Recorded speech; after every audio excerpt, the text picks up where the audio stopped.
함께 기도드리겠습니다. 아버지, 이 복되고 귀한 새날, 새 생명 우리에게 허락하셨으니 오늘 이 하루 정말 주를 기쁘시게 하며 주와 동행하게 하여 주시고, 그래서 주께서 우리 걸음마다 인도하여 주시는 은혜 가운데 살아감에 부족함 없도록 이 시간 성령으로 역사하시고 말씀으로 채우시며 붙들어 주시옵소서. 예수님 이름으로 기도합니다. 아멘. 오늘 우리에게 주시는 하나님 말씀은 민수기 15장 27절부터 41절까지 말씀입니다. 민수기 15장 27절부터 41절까지 말씀입니다. 민수기 15장 27절부터 41절까지 말씀을 제가 봉독해 드리겠습니다. 하나님의 말씀입니다. 만일 한 사람이 부지 중에 범죄하면 1년 된 암염소로 속죄제를 드릴 것이요 제사장은 그 부지 중에 범죄한 사람이 부지 중에 여호와 앞에 범한 죄를 위하여 속죄하여 그 죄를 속할지니 그리하면 사함을 얻으리라. 이스라엘 자손 중 본토 소생이든지 그들 중에 거류하는 타국인이든지 누구든 부지 중에 범죄한 자에 대한 법이 동일하거니와 본토인이든지 타국인이든지 고의로 무엇을 범하면 누구나 여호와를 비방하는 자니 그의 백성 중에서 끊어질 것이라. 그런 사람은 여호와의 말씀을 멸시하고 그의 명령을 파괴하였은즉 그의 죄악이 자기에게로 돌아가 온전히 끊어지리라. 이스라엘 자손이 광야에 거류할 때에 안식일에 어떤 사람이 나무하는 것을 발견한지라. 그 나무하는 자를 발견한 자들이 그를 모세와 아론과 온 회중 앞으로 끌어왔으나 어떻게 처치하는지 지시하심을 받지 못한 고로 가두었더니 여호와께서 모세에게 이르시되 그 사람을 반드시 죽일지니 온 회중이 진영 밖에서 돌로 그를 칠지니라. 온 회중이 곧 그를 진영 밖으로 끌어내고 돌로 그를 쳐 죽여서 여호와께서 모세에게 명령하신 대로 하니라. 여호와께서 모세에게 말씀하여 이르시되 이스라엘 자손에게 명령하여 대대로 그들의 옷 단 귀에 술을 만들고 청색 끈을 그 귀의 술에 더하라. 이 술은 너희가 보고 여호와의 모든 계명을 기억하여 준행하고 너희를 방종하게 하는 자신의 마음과 눈의 욕심을 따라 음행하지 않게 하기 위함이라. 그리하여 너희가 내 모든 계명을 기억하고 행하면 너희의 하나님 앞에 거룩하리라. 나는 여호와 너희의 하나님이라. 나는 너희의 하나님이 되려고 너희를 애굽 땅에서 인도해 내었느니라. 나는 여호와 너희의 하나님이니라. 아멘. 15장의 말씀은 레위기 규례를 반복함으로 아무리 이스라엘이 넘어지고 쓰러지고 원망하며 심지어 거역해도 하나님께서 여전히 이스라엘을 붙들고 계신다는 놀라운 사랑의 확인인 것을 어제 함께 살펴봤습니다. 그래서 오늘 이어지고 있는 15장 후반부 말씀 역시 레위기 규례를 반복하면서 하나님께서 왜 그렇게 사랑하시고 왜 신실하게 붙들어 주시는지를 분명히 선포하고 있습니다. 41절에 이렇게 말씀합니다. 나는 여호와 너희 하나님이라. 나는 너희의 하나님이 되려고 너희를 애굽 땅에서 인도해 내었느니라. 나는 여호와 너희의 하나님이니라. 왜 비참한 종살이로 심히 괴로웠던 애굽 땅에서 놀라운 구원으로 인도해 냈는가? 왜 이렇게 쓰러지고 넘어지고 심지어 반역해도 이스라엘을 포기하지 않으시는가? 바로 나는 여호와 너의 하나님, 나는 여호와 너희의 하나님이기 때문이라는 것입니다. 한마디로 하면 사랑하기 때문에 출애굽의 구원으로 이끄셨고 사랑하기 때문에 지금도 여전히 포기하지 않고 붙드신다는 말씀이 나는 여호와 너의 하나님이라 하신 말씀입니다. 그저 의미상의 추론이나 해석이 아니라 실제 하나님께서 신명기 7장에 이렇게 말씀해 주셨습니다. 여호와께서 너희를 기뻐하시고 너희를 택하심은 너희가 다른 민족보다 수요가 많기 때문이 아니니라. 너희는 오히려 모든 민족 중에 가장 적으니라. 여호와께서 다만 너희를 사랑하심으로 말미암아 너희를 그 종되었던 집에서 애굽 왕 바로의 손에서 속량하셨나니 그런즉 너는 알라 오직 내 하나님 여호와는 하나님이시요 신실하신 하나님이시라. 신명기에 똑같이 하나님은 내 하나님인데 다른 이유가 없고 다만 너희를 사랑하심으로 말미암아 구원하셨다 말씀합니다. 연인들이 서로 너는 내 남자, 나는 내 여자, 뭐 이렇게 이야기하듯이 그렇게 세상 많은 사람 중에 유일한 사랑의 대상이 바로 너라고 얘기를 하듯이 오직 내 하나님 여호와라 하시는 것은 말 그대로 지극한 사랑의 표현입니다. 그런데 하나님께서 나는 너의 하나님이고 너희의 하나님이고 너희가 그렇게 쓰러지고 넘어지고 반역해도 여전히 너희를 붙들고 너희를 사랑하고 있다. 왜냐하면 나는 네 하나님이니까 라고 하시는 이 말씀을 레위기 말씀을 반복하시면서 하고 계신다는 사실을 주목해야 합니다. 물론 15장 전체가 레위기 말씀의 반복이지만 오늘 특별히 41절 말씀은 레위기 11장에 나는 너희의 하나님이 되려고 너희를 애굽 땅에서 인도하여 낸 여호와라 내가 거룩하니 너희도 거룩할지어다 하신 말씀을 반복하고 있는 것입니다. 다시 말하면 레위기의 주제인 거룩을 다시 말씀하고 있다는 것이죠. 레위기 말씀 나눌 때 여러 차례 말씀드렸지만 거룩은 곧 사랑입니다. 그런데 아무리 사랑을 고백해도 받아들여지지 않으면 함께할 수가 없고 그 사랑을 알지도 누리지도 못하게 되는 것과 마찬가지입니다. 그러니 오늘 레위기를 반복하심으로 끝까지 포기하지 않고 신실하신 하나님의 사랑을 받아들여서 하나님과 동행함으로 그 사랑을 풍성히 누리려면 거룩하라 말씀하고 계시는 것이죠. 쉽게 얘기하면 난 네 하나님이야. 난 너 포기하지 않아. 너 끝까지 사랑해. 이렇게만 말씀하신 게 아니라 그러니까 이 풍성한 사랑과 이 복을 다 누렸으면 좋겠다. 그러니까 그대로 그냥 있지 말고 거룩하라 말씀해 주신 것입니다. 그래서 오늘 40절에 이렇게 말씀합니다. 그리하여 너희가 내 모든 계명을 기억하고 행하면 너희의 하나님 앞에 거룩하리라. 넘어지고 쓰러지고 반역하기까지 한 이스라엘을 다시 붙들어 일으켜 세우시고 바로 서서 걸을 수 있도록 다시 하나님과 동행할 수 있도록 그래서 하나님의 풍성한 사랑을 누리며 살아갈 수 있도록 너희도 거룩하라고 그 방법까지 친히 알려주고 계시는 것입니다. 그렇게 거룩하려면 하나님의 계명을 기억하고 행하라는 것이죠. 그래서 오늘 27절과 28절에 이렇게 말씀하는 것입니다. 만일 한 사람이 부지 중에 범죄하면 1년 된 암염소로 속죄제를 드릴 것이요 제사장은 그 부지 중에 범죄한 사람이 부지 중에 여호와 앞에 범한 죄를 위하여 속죄하여 그 죄를 속할지니 그리하면 사함을 얻으리라. 어제 나눈 말씀처럼 범죄하여 넘어짐으로 하나님과의 동행이 깨졌다 할지라도 하나님이 속죄제, 레위기에 말씀했던 그 제사들 마련해 두셨으니 그 계명을 기억하고 행하여 사함을 얻으라는 것이죠. 하나님과의 동행이 깨어졌다 할지라도 다시 회복할 수 있는 길을 이미 환히 열어두시며 언제나 하나님께서 신실하게 기다리고 계신 것을 잊지 말라고 말씀해 주시는 것입니다. 내가 이미 레위기에서 다 말해주지 않았느냐? 너희 넘어질 텐데 율법을 제대로 잘 지키지 못할 텐데 그러나 그게 문제가 아니라 다시 제사함으로 다시 속죄함으로 나오면 언제든지 가능하다. 나는 너희를 이렇게 기다리고 있다. 내가 이미 다 얘기해 주지 않았느냐라는 얘기가 오늘 레위기 말씀의 반복입니다.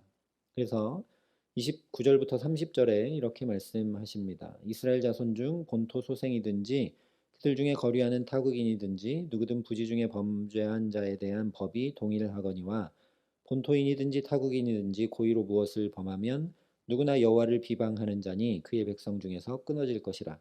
그런 사람은 여호와의 말씀을 멸시하고 그의 명령을 파괴하였은즉 그의 죄악이 자기에게로 돌아가서 온전히 끊어지리라.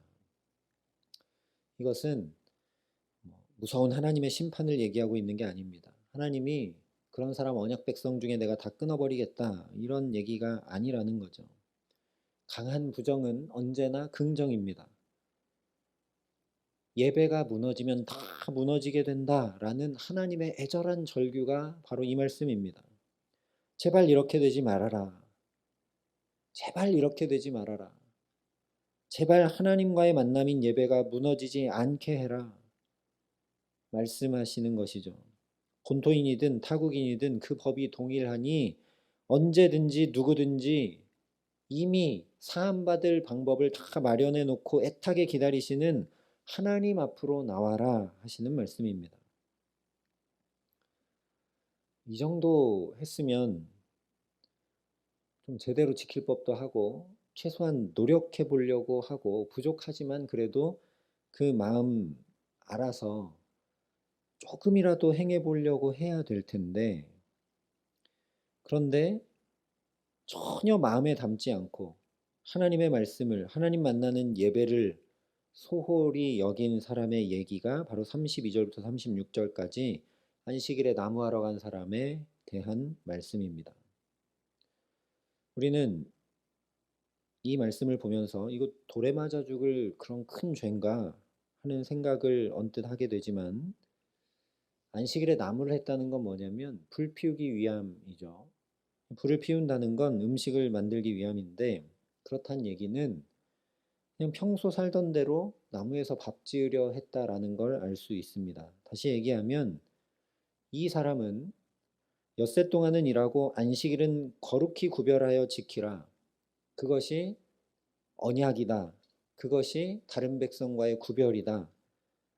하나님이 다 말씀해 주셨는데 그것에 대한 아무런 의식이 없고 그 구별함에 대한 마음 중심, 안식일이 하나님과의 귀하고 귀한 언약 다 멈추고 그 하나님을 만나는 너무나 소중한 시간이라는 인식이 전혀 없었다는 거죠. 전혀 없이 그냥 평소에 살던 대로 밥 먹을 때 됐으니까 나무에다가 불 피워서 밥 지어서 밥 먹어야 된다. 그래서 31절 말씀대로 자기 스스로 언약 백성에서 끊어져 나간 것입니다. 이렇게 논리적으로 좀 설명을 해 본다 해도 우리는 이것이 지금까지 또 말씀하고 또 말씀한 하나님의 율법을 어긴 사람이 율법대로 돌에 맞아 죽는 것을 하나님이 이제 본보기로 보여주신 것이다 라고 생각하기 쉽습니다. 그럴 수도 있지만 그보다 오늘 말씀이 정말 이 이야기를 통해 우리에게 전하고 있는 건 이다지도 우리가 이다지도 인간이 연약하고 연약하다라는 겁니다. 하나님이 정말 이렇게까지 해주셨는데 정탐 후에 원망과 불평도 다 사해 주셨는데 또 그것도 끝까지 거역하고 가나안에 진군하고 참패했어도 오늘 또 레위기 말씀을 통해 이미 다 용서할 방법을 다 마련해 놨으니 이렇게 해서 사함받고 나와 동행하고 내 것을 다 누리고 축복의 백성으로 살아라 말씀해 주시는데도 하지 못하는 것이 바로 우리 존재다. 인간이 이렇게나 하나님의 말씀을 못 지키고 이토록 우리 중심에 하나님 없음을 잘 봐라 하시는 말씀입니다. 그리고 하나님께서 그런 우리를 너무나 잘 알고 계신다는 말씀입니다.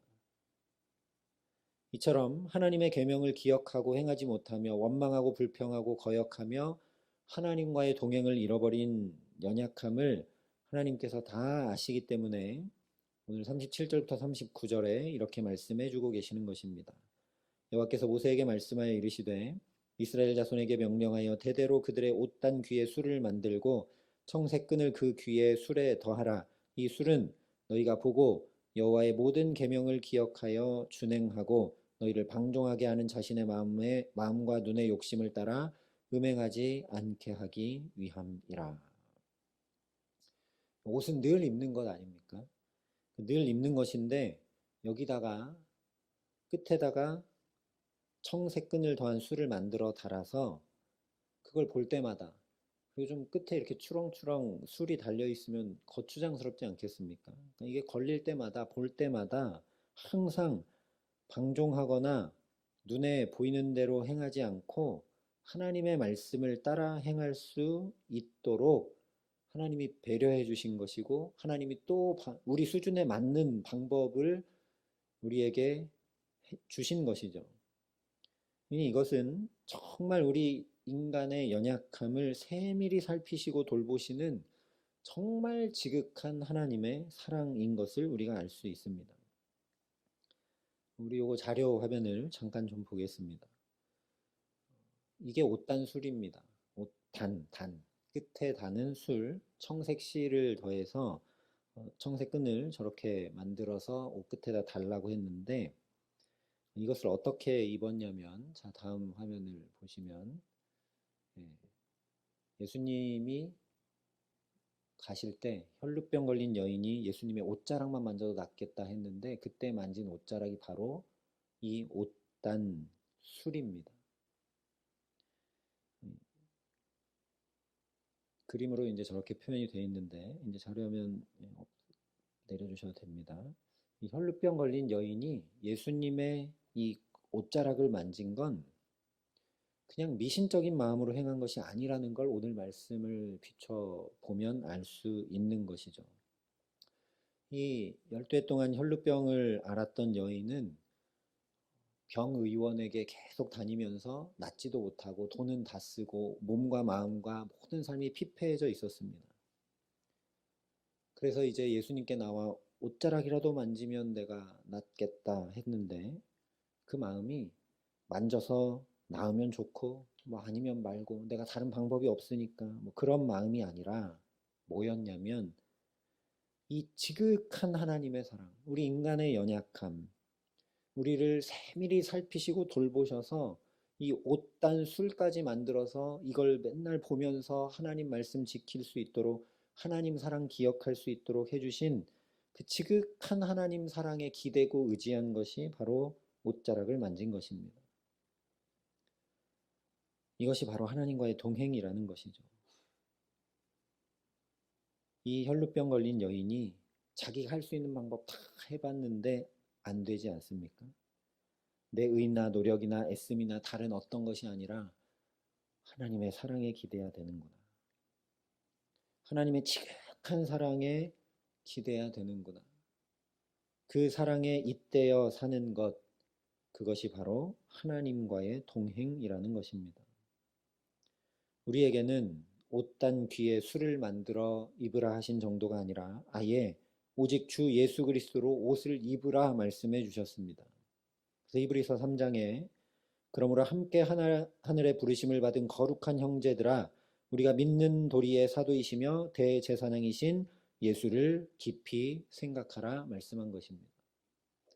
옷단 술을 달면 이걸 맨날 보면서 오늘 말씀대로 주의 율례와 규례를 생각하고 방종하지 않고 눈에 보이는 대로 행하지 않고 하나님의 말씀 생각하고 그거 따라 살아가는 것처럼 예수로 옷 입으란 얘기는 예수를 깊이 계속 생각해서 그 예수를 뒤따라 가라는 것이죠.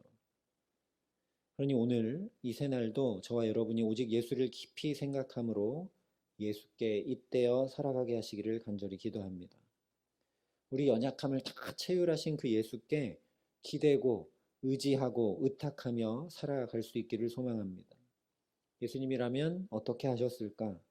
어떻게 선택하고 결정하셨을까? 어떻게 남편과 아내와 부모와 자녀를 대하셨을까? 어떻게 동료와 이웃을 대하셨을까? 어떻게 말하고 행동하셨을까?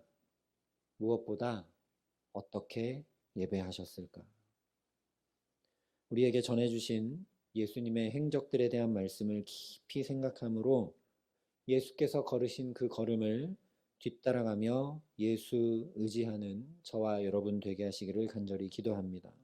그래서 오늘 말씀대로 사함을 얻고 또다시 주와 동행케 하시는 은혜, 혈루병 걸렸던 여인처럼 우리 모든 어그러진 것들이 회복되며 온전케 되는 기쁨이 충만케 하시는 귀한 은총 주시기를 우리 구주 예수 그리스도의 이름으로 간절히 축원합니다. 함께 기도하시겠습니다. 아버지 하나님, 지극한 주님의 사랑을 가득 담아 오늘도 말씀하여 주심을 감사합니다. 하나님, 다른 어떤 것이 아니라 정말 이 하나님의 사랑에, 말도 안 되는 이 사랑에, 지극한 주님의 이 사랑에 잇대어 살아감에 부족함 없도록 우리를 성령으로 붙들어 주시옵소서. 옷단 귀의 술 정도가 아니라 예수 그리스도로 옷 입으라 우리에게 입혀주신 그 주님 깊이 생각하며 오늘도 그 예수님 뒤따라 말하고 행동하고 결정하며 살아가는 데 부족함 없도록 우리에게 함께하여 주시옵소서. 그래서 주의 온전한 사랑에 잇대어 살아가기에 우리 모든 어그러진 것들이 혈루병 걸린 여인이 주께 의지하여 회복하고 온전케 되었던 것처럼 오늘 우리의 모든 삶이 또다시 주 앞에 온전케 되고 주와 동행함에 부족함 없도록 우리 모두에게 은혜 더하여 주시옵소서. 이제는 친히 우리의 구원이 되신 우리 구주 예수 그리스도의 은혜와 그 독생자 예수 그리스도를 아낌없이 내어주신 아버지 하나님의 놀라우신 사랑하심과 오늘도 주와 동행하고 그 사랑에 잇대어 살아감에 부족함 없도록 우리를 도우시고 붙드시는 성령 하나님의 교통하시고 역사하심이 여기 머리 숙여 예수를 깊이 생각하며 예수를 의지하고 예수께 의탁하며 살아가기로 소원하고 결단하는 여기 모인 모든 주의 성도들과 사랑의 빛교회 모든 교우들과 이 나라 이 민족과 이 귀한 복음을 오늘도 세계 만방에 전하시는 선교사님들 가운데 이제로부터 영원토록 함께 하시기를 간절히 축원하옵나이다. 아멘.